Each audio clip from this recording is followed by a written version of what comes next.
The Burden of Morning Hangovers. Chapter 1: The Last Drop. David Chen's hands shook as he reached for the bottle hidden behind the paint cans in his garage. The amber liquid caught the morning light filtering through the dusty window, casting golden reflections that reminded him of better days, days when whiskey was a reward, not a necessity. It was 7:30 a.m. on a Tuesday, and his wife Sarah had already left for her teaching job. Their daughter Emma was at college, 3 states away, studying to become a doctor. She wanted to save lives.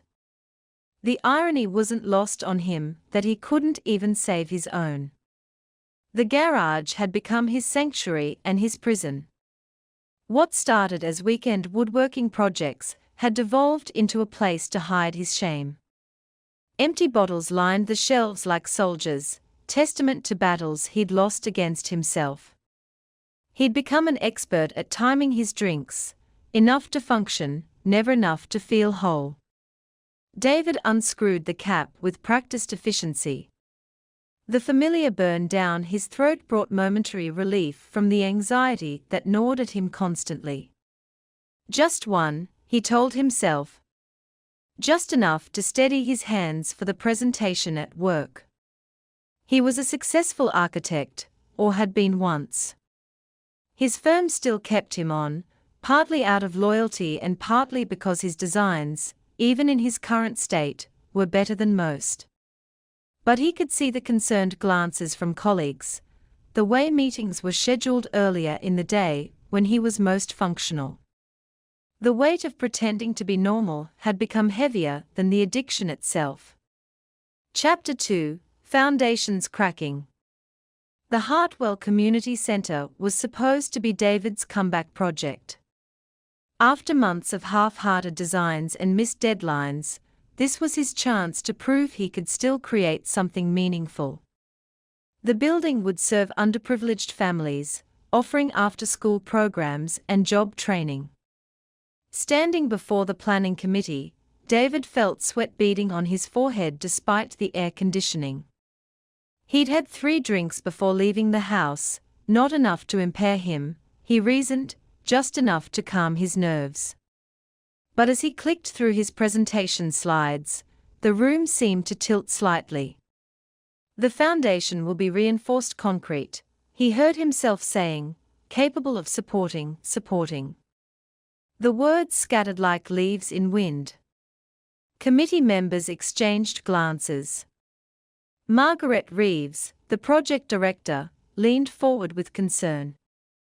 "David, are you feeling all right?" He was not all right. He hadn't been all right in years. The realization hit him like a physical blow as he stood there, speechless, watching his reputation crumble in real time. "I need some air," he managed, gathering his materials with hands that betrayed his desperation. In the parking lot, he sat in his car and called in sick to work. Then he drove to Macready's pub, where the afternoon regulars wouldn't judge him for ordering whiskey at 2 p.m.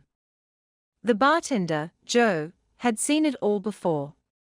"Rough day, Dave." David nodded, not trusting his voice. The drink burned away the humiliation, but only temporarily. By evening, he'd need another. And another. Chapter 3: The Phone Call. Emma's voice sounded different over the phone, older, more serious than her 21 years should allow. "Dad, I'm coming home for the weekend." David felt his stomach drop. It was mid-semester. Emma never came home mid-semester unless something was wrong. "Is everything okay, sweetheart?" "Your grades?"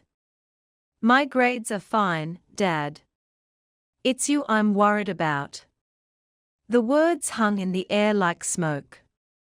David was in his garage, bottle in hand, but suddenly the whiskey tasted like ash.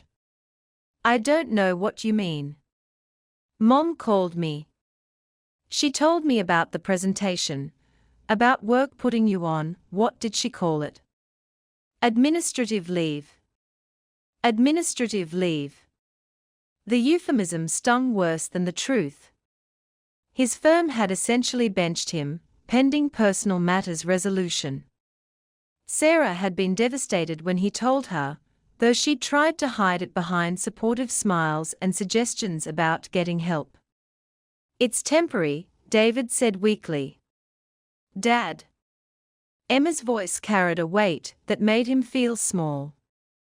"I love you. But you're scaring us." After hanging up, David stared at the bottle in his hands. When had his daughter become the adult in their relationship? When had his wife started looking at him with pity instead of love? When had he stopped being a man and become a problem to be managed? He drank anyway. Chapter 4: Interventions. Emma arrived home on Friday evening with a determination that reminded David painfully of himself at that age, back when he thought he could solve any problem with enough effort and planning. The three of them sat in the living room after dinner, the elephant in the room so large it seemed to consume all the oxygen. Sarah held a cup of tea with both hands, as if the warmth could shield her from what was coming. Emma sat forward, her medical textbooks having taught her about addiction in clinical terms, though nothing could have prepared her for seeing it in her father's bloodshot eyes. "Dad, we think you should go to treatment," Emma began, her voice steady despite the tears threatening to fall. David's first instinct was to deny, to minimize, to redirect. These were skills he'd honed over years of hiding his problem. "I don't have a drinking problem," he said automatically. "I have stress. I have work pressure. I have—" "You have a bottle hidden in your toolbox," Sarah interrupted quietly. "And another behind the water heater. And 3 more in your car." The betrayal hit him like a slap. She'd been searching, cataloguing his shame. His wife, who used to look at him like he hung the moon, had become a detective in her own home.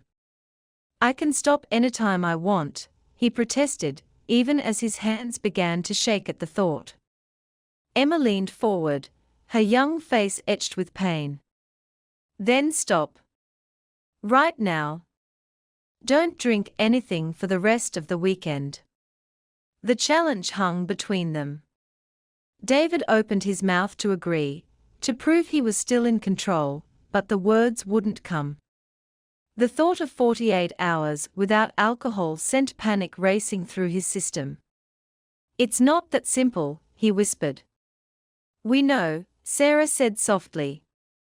"That's why we want to help." Chapter 5: The Last Stand. That night, David lay awake listening to Sarah's careful breathing beside him. She wasn't asleep, he could tell by the tension in her shoulders, but she was pretending, giving him the illusion of privacy for his internal war. He thought about Emma's challenge. 48 hours. It should be nothing.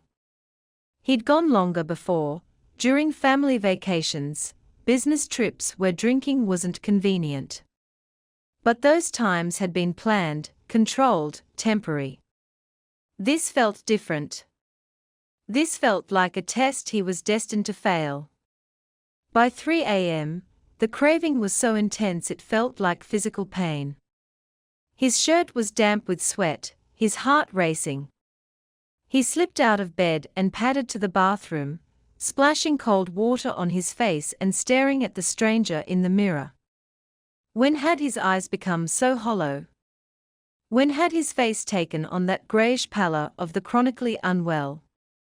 He looked like his father had in those final years, when the drinking finally caught up with him. The realization stopped him cold. His father had died at 58, alone in a veterans' hospital, his liver destroyed by decades of self-medication. David was 45. The math was simple and terrifying. He made it until noon Saturday before breaking. "One drink," he told himself, just to stop the shaking. But one became three, and by the time Emma and Sarah returned from their errands, he was sitting in his garage, drunk and defeated. Emma took one look at him and began to cry, not the frustrated tears of anger, but the deep, grieving sobs of someone watching a loved one disappear. That sound broke something in David that years of consequences couldn't touch. Chapter 6: Surrender. I need help, David said the words aloud for the first time in his life. They were sitting in Dr. Patricia Winter's office on Monday morning. Sarah had called the appointment over the weekend, and David had agreed to go without his usual resistance. Emma had driven back to college, but not before extracting a promise that he would do whatever it takes. Dr. Winters was younger than he'd expected. With kind eyes and an air of competent authority. She didn't seem shocked by his story, didn't judge him for the details he reluctantly shared. Addiction, she explained, was a disease, not a moral failing. How much are you drinking daily? She asked directly. David hesitated, then decided honesty was his only chance. Maybe 8 to 10 drinks. More on weekends. She made notes without reaction. For how long? It's been getting worse for about 3 years. But I've been a heavy drinker for, maybe 10 years. Any family history? My father. He died from it. Dr. Winters nodded. Addiction has strong genetic components, but that doesn't mean you're destined to repeat his path. Are you ready to consider residential treatment? The words hit him like cold water. Residential treatment meant admitting the problem was bigger than he could handle alone. It meant leaving his life, his work, his identity behind to focus entirely on getting well. For how long? Typically 30 to 90 days, depending on the program and your progress. David looked at Sarah, who was gripping his hand tightly. Her face showed hope for the first time in months. What about my job? My projects? David, Dr. Winter said gently, what job? What projects? Your addiction has already taken those things. Treatment is about getting them back. The truth of it settled over him like a heavy blanket. He had already lost everything that mattered, his career was hanging by a thread, his marriage was strained to the breaking point, his relationship with Emma was damaged. He had been trying to protect a life that was already gone. Okay, he whispered. What do I need to do? Chapter 7: Intake. Riverside Recovery Center sat on 40 acres of rolling hills outside the city, looking more like a retreat than a medical facility. David carried a single suitcase as he walked through the entrance, Sarah beside him for emotional support and practical details. The intake process was thorough and humbling. Medical examination, psychological assessment, family history, drinking patterns, every aspect of his addiction was documented and analyzed. He met his counselor, James Rodriguez, a man in his 50s who had 15 years of sobriety and eyes that had seen everything. This is the hardest part, James told him, as they sat in the office that would become familiar over the coming weeks. Walking through those doors. You've already done the impossible just by being here. David's roommate was Frank, a 60-year-old electrician from Ohio, who was on his third attempt at sobriety. Frank had lost 2 marriages, a business, and his relationship with his 3 children to alcohol. He spoke matter-of-factly about his failures, without self-pity or excuses. The thing about this disease, Frank said on David's first night, as they lay in their narrow beds, is it's patient. It'll wait for you. Every time you think you've got it beat, it's just biding its time. That's not very encouraging. Frank chuckled. "Son, if you wanted encouragement, you should have stayed home and kept drinking. This place is about truth. And the truth is, recovery is the hardest thing you'll ever do. But it's also the only thing worth doing." Chapter 8, Breaking Down. The first week was a fog of detoxification, medical monitoring, and group therapy sessions where David mostly listened.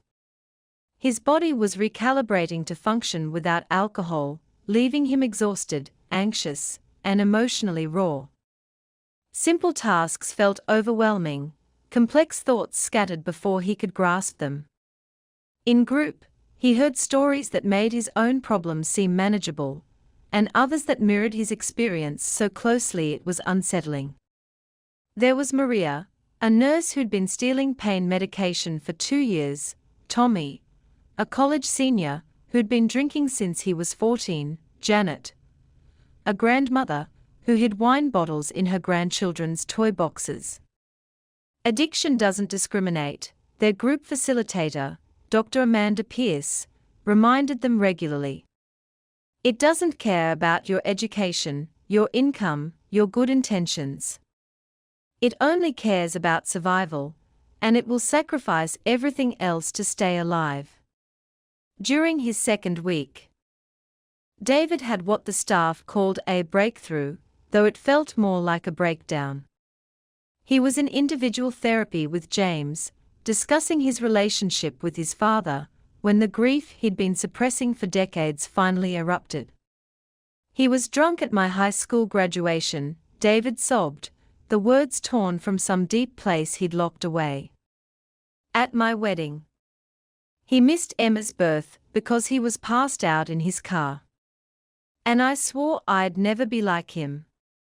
I swore." "But you're not like him," James said quietly. "He never asked for help. He never tried to get sober. You're here. I'm exactly like him. I'm drunk at Emma's college events. I'm drunk during important conversations with Sarah. I missed her school play last month because I was too hungover to drive." The parallels were devastating and undeniable. For years, he'd told himself he was different, more functional, more controlled, more aware. But addiction was a progressive disease, and he was following his father's path with heartbreaking precision. "The difference," James continued, "is that your story doesn't have to end the same way his did."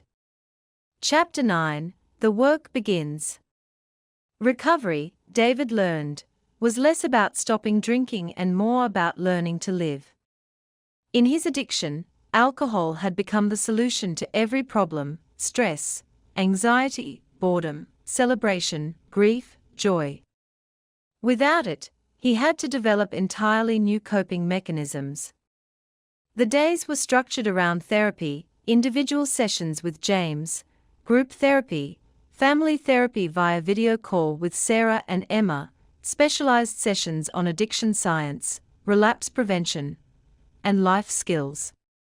There were also recreational activities, physical fitness, and meditation classes that David initially resisted but gradually found helpful. "Alcohol was your primary relationship," Dr. Pierce explained during one group session. "For many addicts, the bottle becomes more reliable than people, more comforting than human connection. Recovery means learning to trust humans again, starting with yourself." David began to understand that his drinking hadn't been a symptom of his problems, but a way of avoiding them entirely. Work stress. Drink. Marriage difficulties. Drink. Fear of failure. Drink. He had been sleepwalking through his life, making every decision through the lens of when and how much he could drink next. In week 3, he started working on step 4 of the 12 steps, a searching and fearless moral inventory. The assignment was to write down every person he'd harmed through his drinking, every lie he'd told, every responsibility he'd abandoned. The list was longer than he'd expected. Sarah lied about drinking, broken promises, emotional absence, financial irresponsibility from hiding alcohol purchases, missed important conversations and events. Emma missed school events, unreliable during her teenage years when she needed stability, poor role modeling, teaching her that problems are avoided rather than solved. His work colleagues missed meetings, subpar performance, unreliability, forcing others to cover his responsibilities. His clients, the community center presentation debacle, other projects that suffered from his divided attention and impaired judgment. Himself, abandoned dreams, destroyed his health, wasted years of potential, betrayed his own values and goals. Writing it all down was excruciating, but James assured him it was necessary. "You can't fix what you won't acknowledge," he said. "And you can't make amends for harm you pretend didn't happen." Chapter 10: Family Wounds. The family therapy sessions were perhaps the most difficult part of treatment. Every Tuesday, David would sit in front of a computer screen, looking at Sarah and Emma in their living room, the same living room where they'd confronted him about his drinking just weeks before. The first few sessions were cautious, everyone walking on eggshells.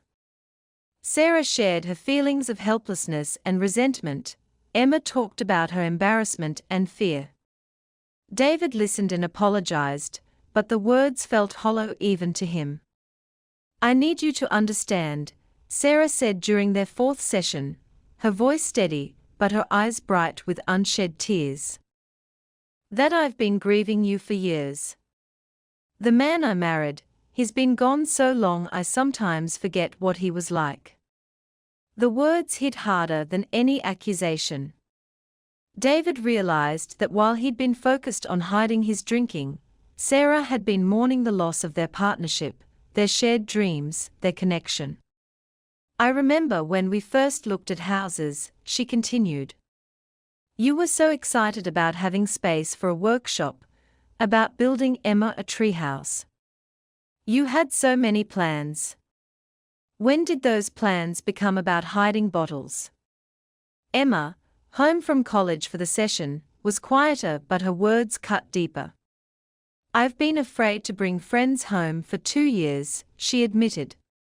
"Not because you were obviously drunk, but because I never knew which version of Dad I'd get. The sad one, the angry one, the one who'd try too hard to be funny, or the one who'd just disappear into the garage." David wanted to defend himself, to explain that he'd been trying to protect them from his problems, but he was beginning to understand that secrecy had been another form of abandonment. "I want my dad back," Emma whispered. "But I'm scared to hope, because I don't know if he's still in there." The homework from that session was to write letters, David to Sarah and Emma, expressing not just apologies, but specific acknowledgments of harm and concrete commitments for change. No generic promises, no vague assurances, but detailed plans for rebuilding trust. Chapter 11: The Science of Addiction. Dr. Martinez, the center's medical director, led weekly educational sessions about the neuroscience of addiction. For David, understanding the biological basis of his disease was both relieving and sobering. "Alcohol hijacks your brain's reward system," Dr. Martinez explained, showing brain scans that illustrated the changes addiction caused. "It floods your system with dopamine, then depletes your natural ability to produce it. Over time, your brain becomes dependent on alcohol just to feel normal." This explained why David's attempts at moderation had always failed. His brain had been physically altered by years of drinking. Willpower alone couldn't overcome biochemistry. "The good news," Dr. Martinez continued, "is that the brain is remarkably plastic. With sustained sobriety, many of these changes can be reversed. But it takes time, typically months or years." David learned about tolerance, withdrawal, and the progressive nature of addiction. He understood why he'd needed more alcohol over time to achieve the same effect, why stopping had become physically painful, and why the disease had gradually taken over more aspects of his life. Addiction is characterized by loss of control, continued use despite consequences, and obsessive thinking about the substance, Dr. Martinez noted. Notice that none of these symptoms are moral failings. They are medical symptoms of a chronic disease. For the first time, David began to separate his identity from his addiction. He wasn't a weak person who happened to drink too much. He was a person with a medical condition that required ongoing treatment. But this understanding came with responsibility. If addiction was a disease, then recovery was his treatment, not optional, not temporary, but a lifelong commitment to his health. Chapter 12: Finding Purpose. Week 5 brought a new element to David's treatment: vocational counseling. His career as an architect had become so intertwined with his drinking that he needed to reimagine his professional identity in sobriety. "What drew you to architecture originally?" asked Dr. Susan Hayes, the vocational counselor. David had to think back to college, to the young man who'd been passionate about creating spaces that served communities. "I wanted to design buildings that made people's lives better. Community centers, affordable housing, schools. Places that brought people together." "And what has your work been like recently?" He winced. "Commercial projects, mostly. Shopping centers, office buildings. Profitable, but not meaningful." "How do you think your drinking affected your career choices?" The question opened up painful realizations. David saw how he'd gradually moved away from challenging, meaningful projects toward easier, more routine work that he could manage even when impaired. He'd chosen financial security over passion, minimizing risks, because he couldn't trust his own capabilities. "I started playing it safe," he admitted. "Taking projects that wouldn't require my best work, because I wasn't sure I could deliver my best work anymore." "What would it look like to return to the work that originally inspired you?" The community center project flashed through his mind, the presentation he'd botched, the opportunity he'd squandered. But maybe it wasn't too late. Maybe recovery meant not just getting his life back, but getting his dreams back too. "I'd want to focus on public service projects again," he said slowly. "Schools, community centers, affordable housing. Work that matters."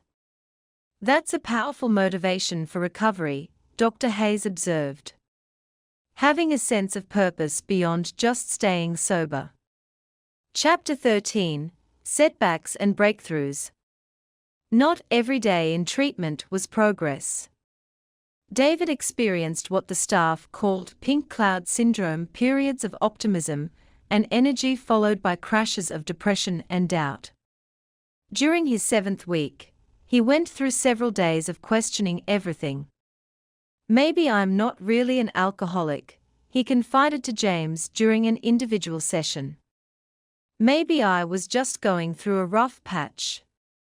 Maybe I can learn to drink normally." James had heard it all before. "Tell me about the last time you had just one drink and stopped." David tried to think of an example but couldn't. Every drinking occasion in recent memory had involved more alcohol than he'd planned to consume. "What about the last time you went a week without thinking about alcohol?" Again, David came up empty.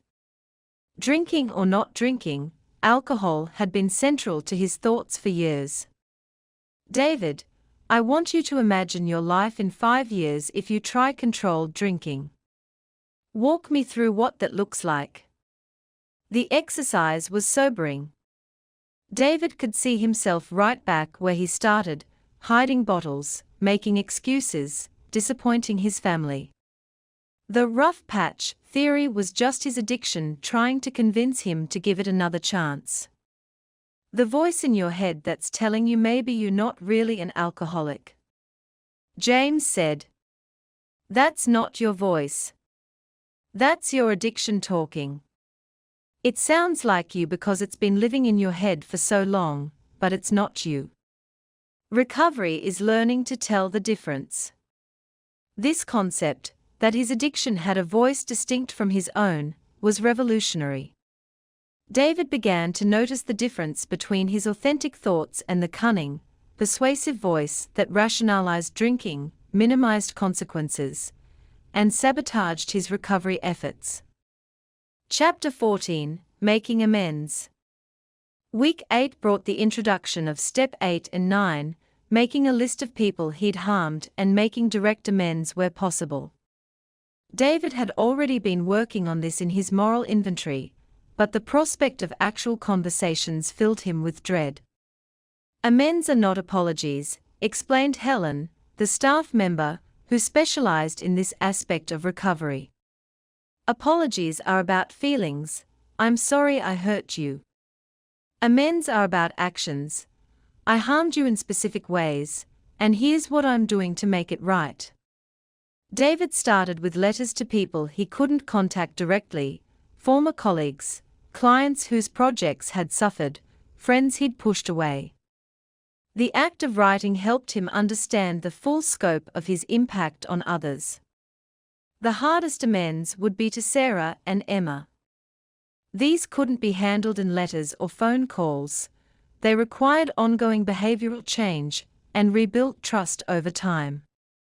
With family, Helen explained, the amends process can take years. It's not one conversation, it's a new way of living that demonstrates your commitment to change. David began to understand that recovery wasn't just about not drinking, it was about becoming the person he'd been before addiction, and in some ways, becoming a better person than he'd ever been. My drinking hurt you in ways I'm only beginning to understand, he wrote to Sarah.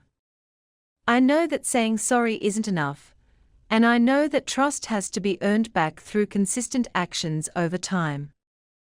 I can't promise I'll never make mistakes in recovery, but I can promise I'll never stop trying to be the husband and father you deserve. To Emma, he wrote, I robbed you of the father you needed during some of the most important years of your life. I can't give you back your teenage years or undo the uncertainty and fear you've lived with. But I can commit to being present, really present, for all the years ahead. Your strength and courage in confronting me about my drinking saved my life. Chapter 15: Preparing for the Outside. The final weeks of treatment focused on relapse prevention and re-entry planning. David would be returning to a world full of triggers, stress, social situations involving alcohol, old habits, and routines that were tied to drinking. Recovery isn't about willpower, warned Dr. Pierce during a group session. It's about building a lifestyle that supports sobriety. You need to change people, places, and things. David inventoried his life. Which friends were primarily drinking buddies? Which restaurants and bars would he need to avoid? Which routes home from work past liquor stores? Which emotions and situations had historically triggered his heaviest drinking? The list was daunting. It seemed like his entire social and professional world was organized around alcohol consumption. Business dinners, networking events, casual Friday happy hours, weekend barbecues, alcohol was woven into the fabric of adult social life. You'll need to build a new social network, James advised. People who support your recovery, activities that don't center around drinking, hobbies and interests that existed before alcohol took over. David realized he couldn't remember the last time he'd enjoyed something that didn't involve drinking. Woodworking had become an excuse to drink alone. Watching sports was about beer commercials and stadium concessions. Even cooking had become about wine pairings. "What did you enjoy as a kid?" James asked. "Before you ever tasted alcohol." David thought back to childhood, hiking with his grandfather, building model airplanes, reading science fiction novels, playing basketball. These interests had been buried under years of adult responsibilities and alcohol dependence, but they weren't gone. Recovery is partly about rediscovering who you were before addiction, James explained. And partly about discovering who you can become without it. Chapter 16, Graduation Day. After 60 days in treatment, David was ready for discharge. The transformation wasn't complete. Recovery was a lifelong process, but the foundation was solid. He understood his disease, had developed coping strategies, and most importantly, had hope. His family came for the graduation ceremony.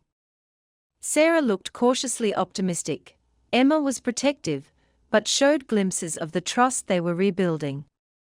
They'd attended family education sessions, learning about addiction as a family disease and their roles in recovery. Recovery isn't just about David getting sober, their family counselor had explained. It's about all of you learning new patterns of communication, establishing healthy boundaries, and healing from the trauma of living with addiction. Sarah had joined Al-Anon, a support group for families of alcoholics. Emma had started therapy to process her own emotions about her father's addiction. The whole family was in recovery, each working on their own healing. David's discharge plan was detailed and specific. Daily AA meetings for the first 90 days. Individual therapy twice weekly, then once weekly. Weekly group therapy for recovering professionals. Monthly family therapy sessions. Regular medical monitoring. Participation in a recovery-focused hobby group. He'd chosen a woodworking club that met at a community center. A job search focused on meaningful architectural work. Most importantly, he had a sponsor, Michael, an architect with 12 years of sobriety who understood the unique challenges of professional recovery. "The program works if you work it," Michael had told him during their first conversation. "But you have to work it like your life depends on it, because it does." Chapter 17, The First 90 Days. Returning home was both wonderful and terrifying. The house looked the same, but David saw it through new eyes. The garage where he'd hidden bottles now seemed like a crime scene. The kitchen where he'd snuck drinks while cooking felt haunted by his former self. Sarah had removed all alcohol from the house, though she'd been careful to frame it as temporary rather than permanent. "When you feel ready, we can talk about whether to keep wine for cooking or special occasions," she'd said. "But for now, I want you to feel safe here."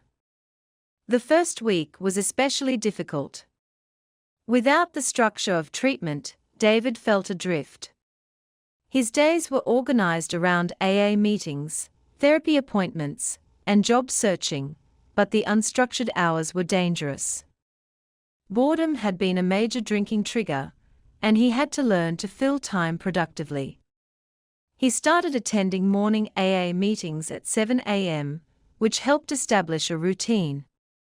The group was small, mostly people heading to work afterward, and focused on practical daily recovery. David shared his struggles with readjustment and found that other members had faced similar challenges. "The hardest part isn't not drinking," shared Tom, a carpenter with 3 years of sobriety. "It's learning to live without the option of drinking.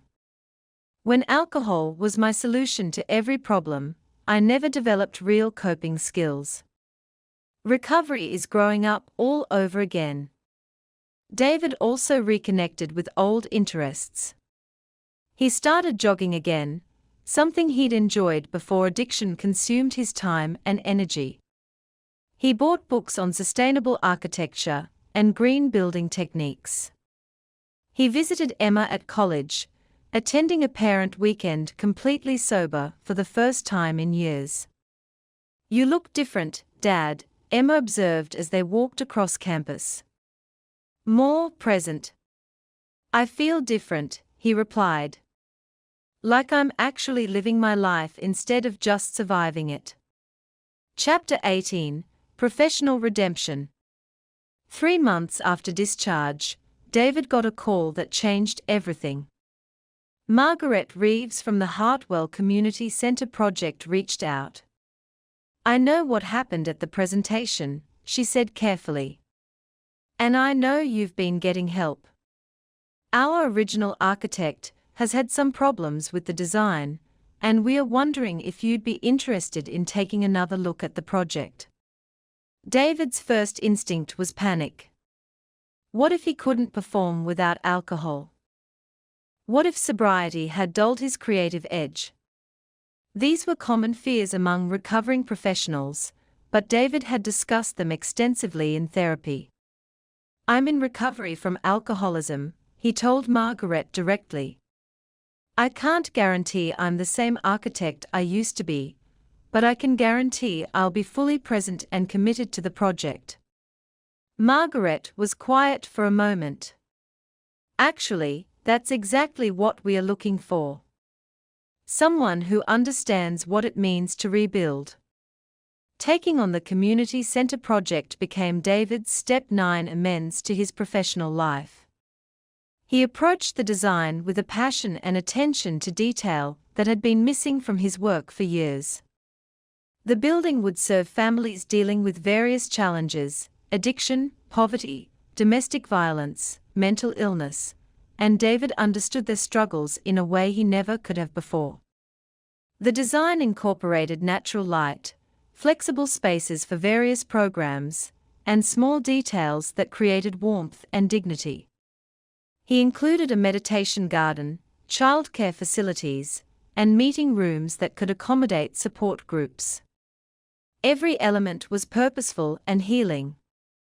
"This is your best work," his former business partner told him when reviewing the designs.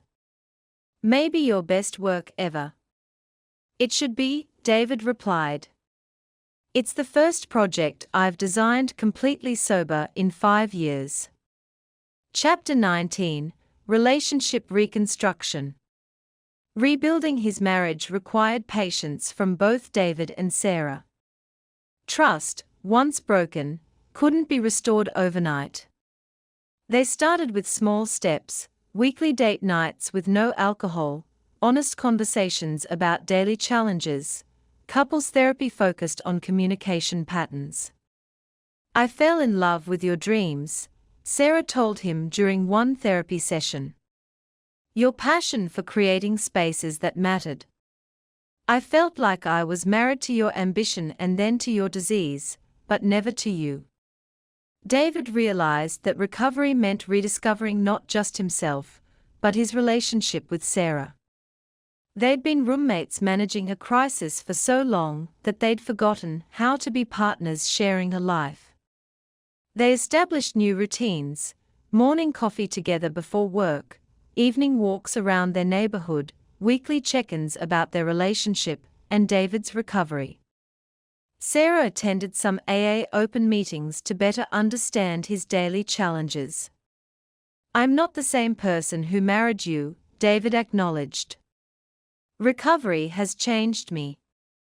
But I hope I'm changing into someone better." "You are," Sarah said. "But I'm changing too. I spent so many years managing your addiction that I forgot how to just be your wife. We are both learning." The physical intimacy that alcohol had either facilitated or destroyed was slowly returning.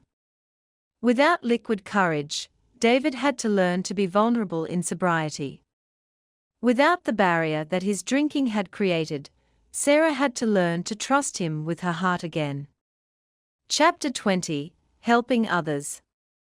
1 year into recovery, David began sponsoring newcomers in AA.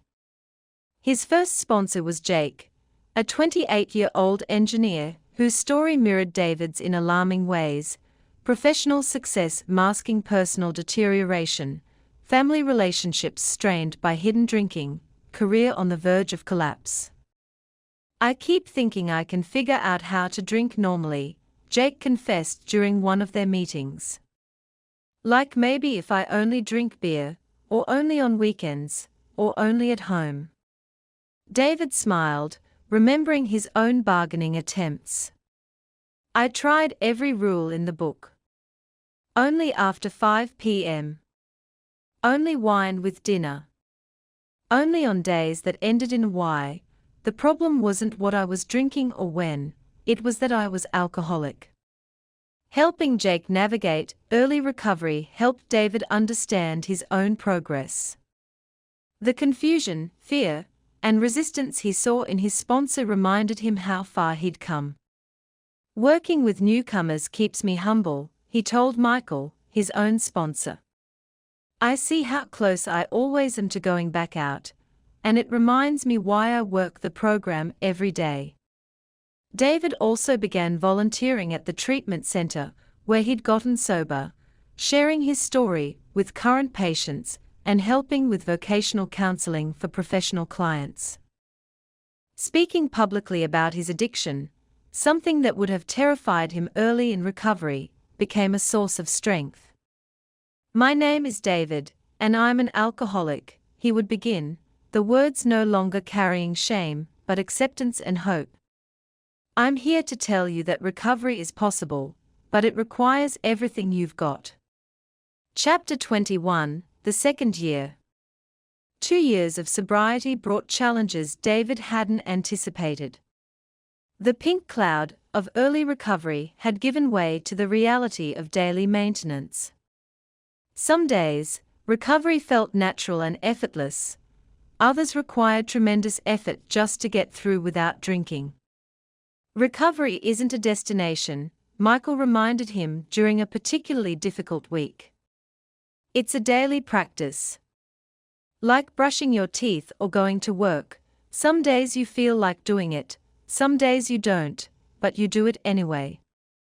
The Hartwell Community Center was nearing completion, and David found himself experiencing emotions he'd numbed for years. Pride in meaningful work, anxiety about public recognition, excitement about the building's opening ceremony.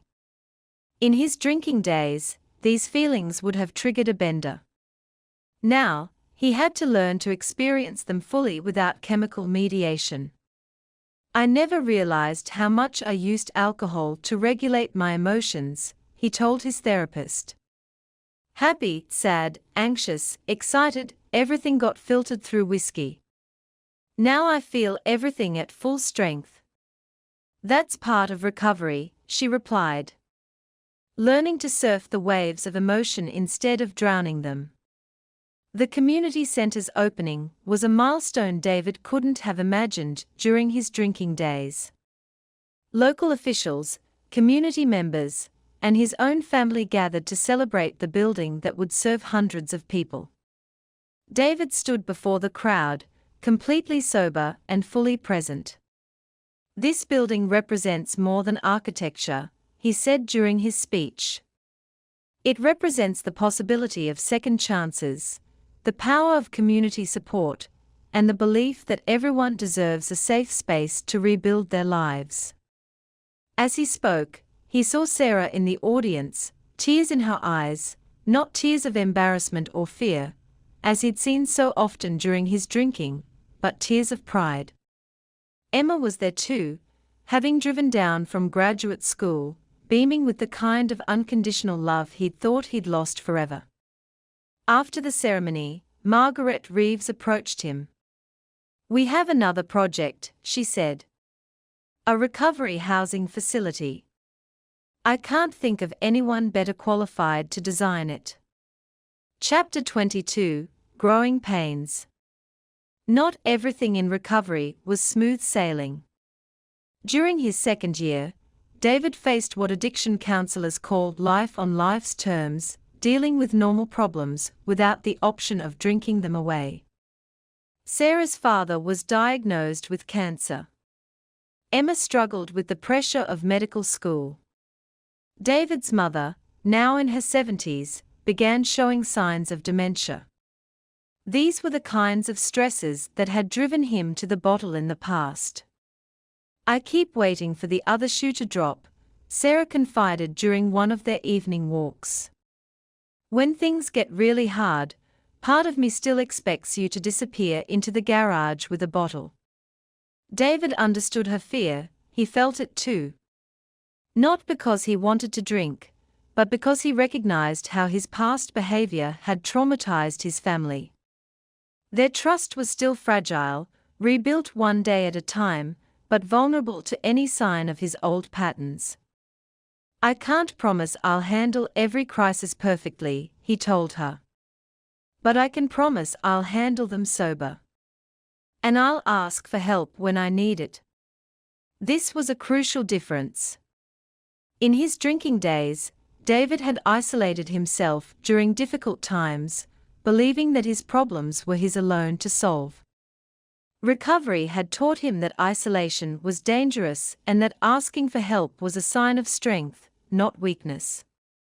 When Sarah's father's condition worsened, David stepped up in ways he couldn't have imagined during his active addiction. He drove Sarah to medical appointments, helped coordinate care with her siblings, and provided emotional support without trying to fix everything himself.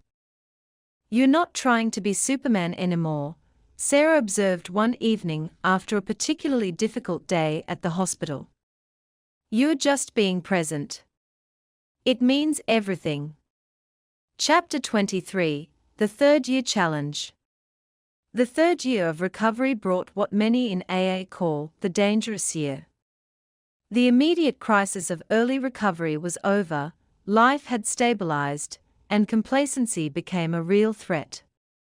David had seen other people relapse around this time, convinced they had their drinking under control.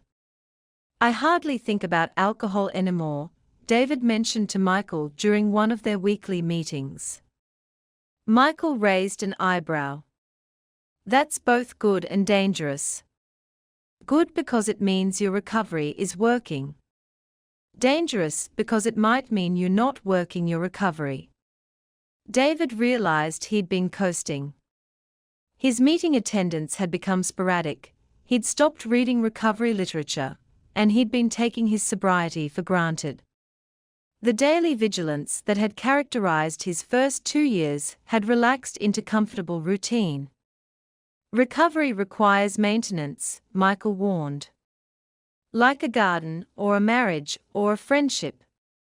Neglect it, and weeds start growing." David recommitted to his recovery program, increasing his meeting attendance and taking on more service work. He became a group treasurer, helping to manage the practical aspects of his home AA meeting. The responsibility kept him connected to the program and reminded him daily of his commitment to sobriety. Around this time, he also faced his first major professional crisis in recovery. The recovery housing project hit bureaucratic snags, funding issues, and community opposition. In his drinking days, this kind of setback would have sent him on a weeks-long bender. Now, he had to navigate disappointment, frustration, and financial uncertainty while maintaining his emotional equilibrium. "I can't control the outcome," he told Emma during one of their regular phone calls. "But I can control my response to it." "That sounds very zen, Dad," she laughed. "Very different from the guy who used to throw tools when projects went sideways." She was right. Recovery had changed not just his relationship with alcohol, but his approach to life's inevitable challenges. Instead of raging against circumstances beyond his control, he focused on what he could influence: his effort, his attitude, and his integrity. Chapter 24, Full Circle. 4 years into recovery, David received an unexpected phone call from his former colleague, Mike Patterson, who had worked with him during his drinking years. Dave, I need to ask you something personal, Mike began hesitantly. I think I might have a drinking problem. I've been thinking about what you went through, and I might need help. The conversation was surreal. Mike described the same patterns David remembered so well: increasing tolerance, morning drinks to stop the shakes, elaborate lies to hide consumption, mounting consequences at work and home. It was like listening to a recording of his own story. What made you finally get help? Mike asked. I ran out of options, David replied honestly. My family was ready to leave, my career was over, and I was physically and emotionally bankrupt. But the good news is, you don't have to wait until you hit that kind of bottom. You can get help now.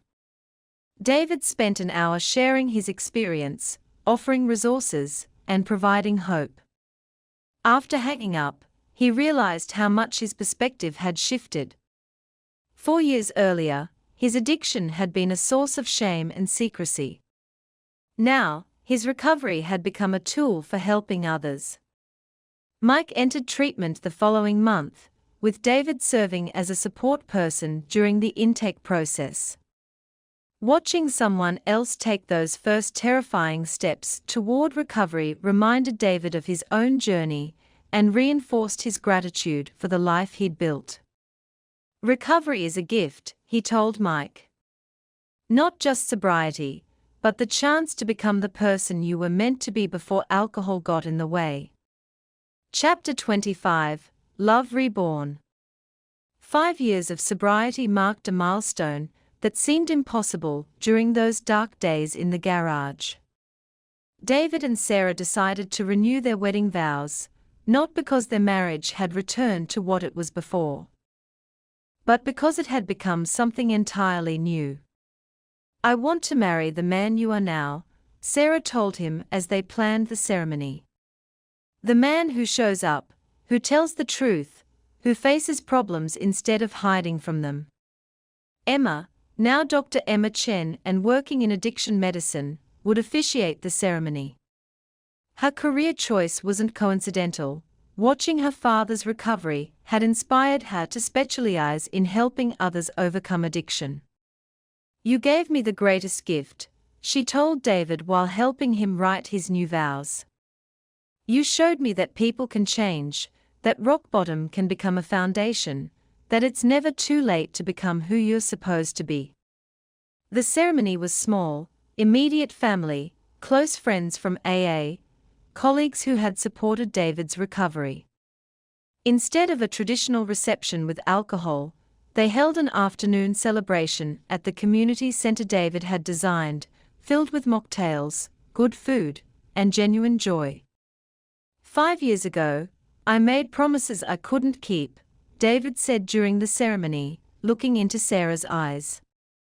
I was sick, and our marriage was sick. Today, I make promises from a place of health and honesty. I promise to stay in recovery, not just from alcohol, but from the selfishness and dishonesty that addiction taught me. I promise to be present for all of it, the good days and the hard days, the celebrations and the challenges. And I promise that no matter what life brings us, you'll never have to face it alone while I disappear into a bottle. Sarah's vows brought tears to everyone's eyes. I fell in love with your dreams, then I watched addiction steal those dreams away. I grieved you while you were still alive, feared you while trying to love you, and almost gave up hope that the man I married would ever return. But recovery gave you back to me, not the same, but better. Stronger. More honest. More present. Today I marry not just my husband, but my partner in building a life worth living. Chapter 26, The Ripple Effect. David's recovery had created ripples that extended far beyond his immediate family. The community center he'd designed became a model for trauma-informed architecture, incorporated into university curricula, and replicated in other cities. The Recovery Housing Project, eventually approved and funded, provided safe transitional housing for people leaving treatment. His work in AA had helped dozens of people find sobriety. Jake, his first sponsee, now had 3 years of recovery and was pursuing his own architectural license. Mike Patterson successfully completed treatment and had rebuilt his relationship with his teenage daughter. The chain of recovery continued, each person helped becoming someone who could help others. Recovery is contagious, David told a group of treatment center clients during one of his speaking engagements. Just like addiction spreads through families and communities, so does recovery. Your sobriety doesn't just save you, it saves everyone whose life you touch. The statistics supported this observation. Children of parents in recovery were significantly less likely to develop addiction themselves. Marriages affected by addiction showed remarkable healing rates when both partners engaged in recovery work. Workplaces and communities benefited from the contributions of people who had transformed their lives. David began writing about recovery and architecture, exploring how physical spaces could support healing and wellness. His articles appeared in both architectural journals and addiction recovery publications, bridging the gap between his professional expertise and personal experience. Spaces matter, he wrote in one widely read piece. The environments we create can either support recovery or undermine it. A well-designed treatment facility, a thoughtfully planned sober living home, a community center that welcomes people in crisis, these aren't just buildings. They are tools for healing. Chapter 27, Mentorship and Legacy. 7 years into recovery, David was asked to join the board of directors at Riverside Recovery Center, where he'd gotten sober. The invitation represented a full-circle moment, from patient to advocate. From someone who needed help to someone who could provide it. We need people who understand recovery from the inside, the center's director explained. Your professional background is valuable, but your personal experience is irreplaceable. David's role focused on facility planning and program development. He worked on designing spaces that promoted dignity and hope rather than institutional sterility. Treatment centers didn't have to look like hospitals or prisons, they could be welcoming, comfortable environments that supported the healing process.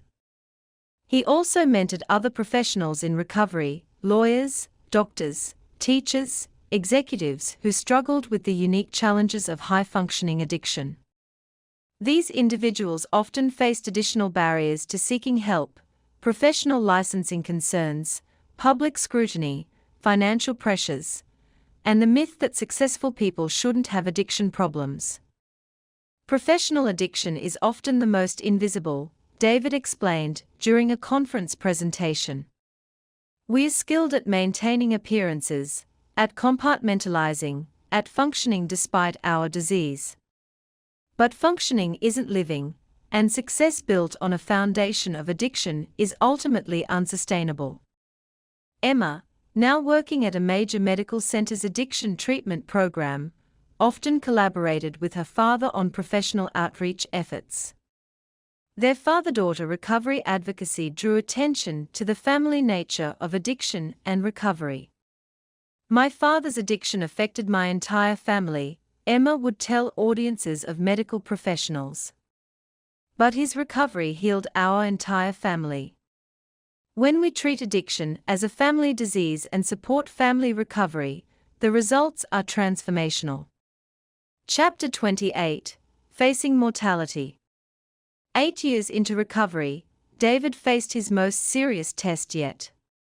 During a routine physical, his doctor found elevated liver enzymes, a potential consequence of his years of heavy drinking.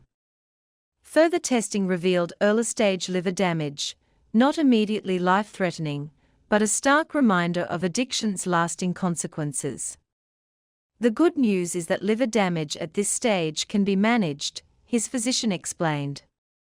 With continued sobriety, proper diet, and medical monitoring, you can live a normal lifespan. But this is a wake-up call about the permanent changes alcohol made to your body. David felt a complex mix of emotions: gratitude for 8 years of sobriety that had allowed his body to heal as much as possible, regret for the irreversible damage he'd caused, and determination to protect the health he still had. The diagnosis also triggered unexpected grief.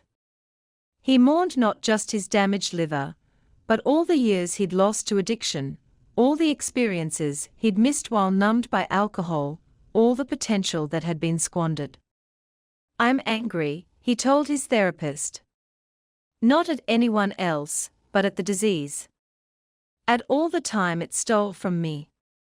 "That's a healthy anger," she replied. "Use it to fuel your commitment to making the most of the years ahead." David channeled his anger into activism, speaking more frequently about the medical consequences of addiction and the importance of early intervention. He shared his story at medical conferences, helping healthcare providers understand addiction from a patient's perspective. "Don't wait until your liver gives out," he would tell audiences. "Don't wait until your family leaves. Don't wait until your career is destroyed. Recovery is available now, and the earlier you start, the more of your life you can save." Chapter 29: Gratitude and Growth. As David approached 10 years of sobriety, he began reflecting on the journey that had brought him from desperation to fulfillment. The anniversary wasn't just about not drinking for 10 years, it was about the person he'd become, the relationships he'd rebuilt, and the life he'd created. The numbers were impressive: 10 years sober, hundreds of people helped through sponsorship and speaking, dozens of recovery-focused buildings designed, a marriage not just saved, but transformed, a daughter who was proud to call him dad, a career that had evolved from profitable to meaningful. But the qualitative changes were even more significant.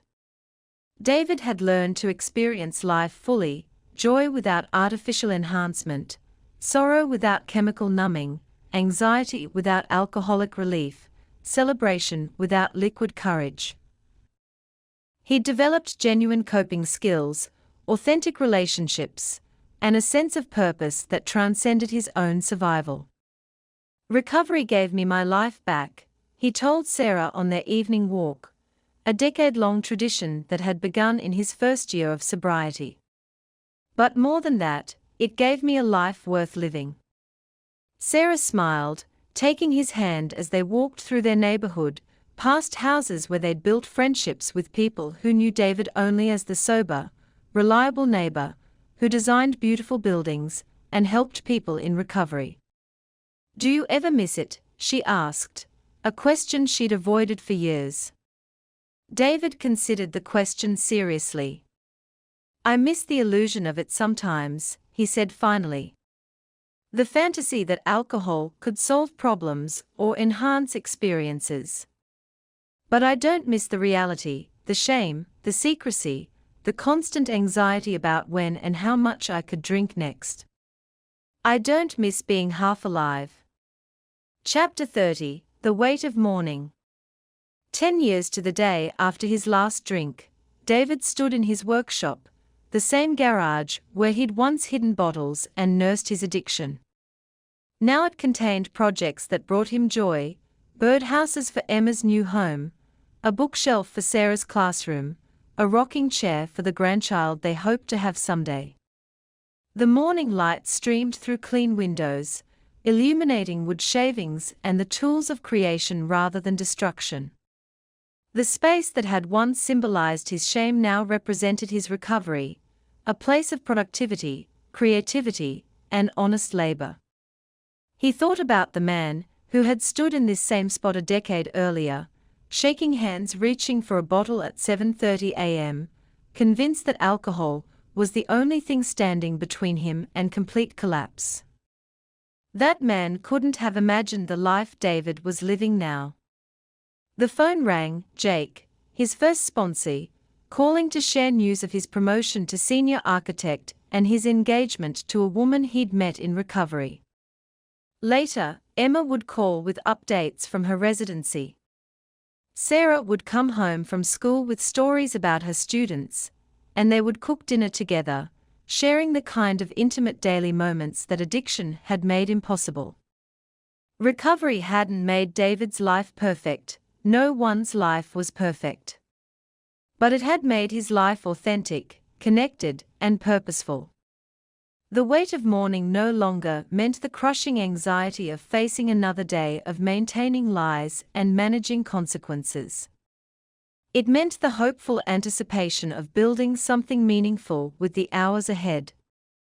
David picked up a piece of oak he'd been working on, part of a dining table that would seat 12, designed for the recovery house his firm had just completed.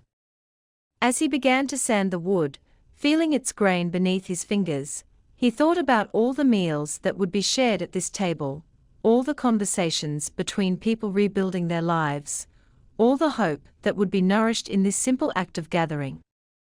This was recovery, not just the absence of alcohol, but the presence of purpose. Not just surviving each day, but crafting a life worth living. Not just getting by, but giving back. The weight of mourning had become the gift of morning, another day to be present, to create, to connect, to grow. Another day to be grateful for the second chance that recovery had given him, and to help ensure that others would have that same chance.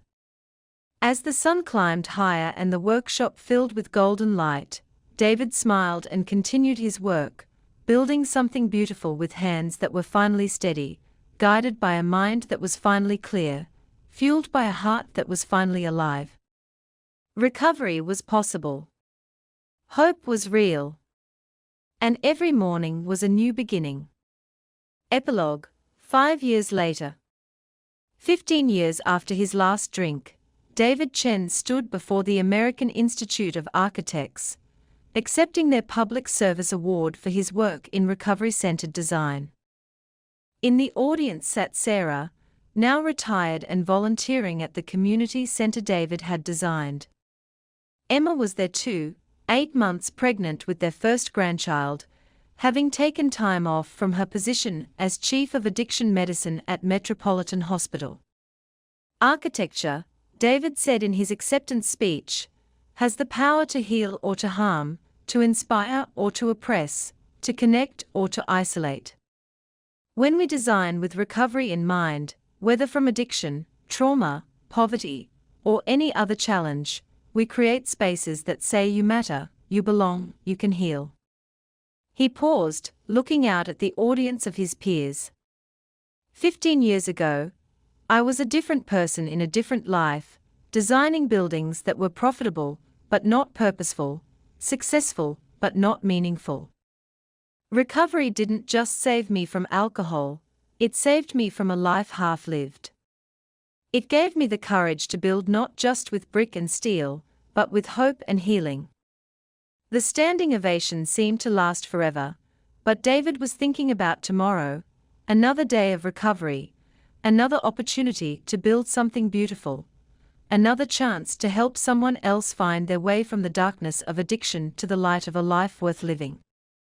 Recovery was not a destination, but a daily practice, not a cure, but a transformation, not an ending but a beginning that happened fresh each morning with the weight of possibility rather than the weight of despair. And in that weight, David had found his wings. The end.